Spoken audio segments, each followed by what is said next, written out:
হার না মানার দৃঢ় এক সংকল্পের দারুণ এক নজির গড়ল ক্রিস্টাল প্যালেস, আর সুযোগ পেয়েও ব্যর্থতাকে আলিঙ্গন করল বর্তমান লিগ চ্যাম্পিয়নরা। ম্যাচের চতুর্থ মিনিটেই জার্মান মিডফিল্ডার ভিয়েৎসের পাস থেকে নিখুঁত শটে লিভারপুলকে এগিয়ে দেন একিতিকে, যদিও ব্যবধান বেশিক্ষণ ধরে রাখতে পারেনি অলরেডরা। 16 মিনিটে ডিবক্সে ভার্জিল ফ্যান ডাইকের ফাউলে ইসমাইল সার পড়ে গেলে পেনাল্টি পায় প্যালেস। স্পট কিকে সমতা টানতে ভুল করেননি যা ফিলিপ মাতেতা।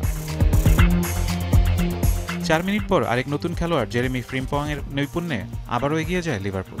77 মিনিটে আর দলকে বাঁচাতে পারেননি আলিসন। প্রতিপক্ষের ছোট্ট ভুলের সুযোগ কাজে লাগিয়ে দ্বিতীয় দফায় ম্যাচে সমতা টানেন সেনেগালের ফরওয়ার্ড ইসমাইল সার। 2-2 ড্রয়ে শেষ হয় নির্ধারিত সময়ের খেলা। পেনাল্টি শুটআউটে শুরুটা ভীষণ বাজে হয় অলরেডদের। প্রথম শট নিতে এসে উড়িয়ে মারেন দলের সেরা তারকা মোহাম্মদ সালাহ। লিভারপুলের তৃতীয় ও চতুর্থ শট নেওয়া অ্যালেক্সিস মার্ক অ্যালিস্টার ও হ্যাভিয়ার এলিয়টের শট রুখে দেন ডিন হেন্ডারসন। কিন্তু শেষ শটে জালে বল পাঠিয়ে প্যালেসকে উচ্ছ্বাসে ভাসান জাস্টিন ডেভেনি। এফএ কাপের ফাইনালে ম্যানচেস্টার সিটিকে হারিয়ে 120 বছরের ইতিহাসে প্রথম শিরোপা জেতা প্যালেস দ্বিতীয়বারের মতো মাতল শিরোপা উৎসবে। শক্তির বিচারে বেশ এগিয়ে থেকেও হার মানল বর্তমান চ্যাম্পিয়নরা। ফারহান ইহসান এখন।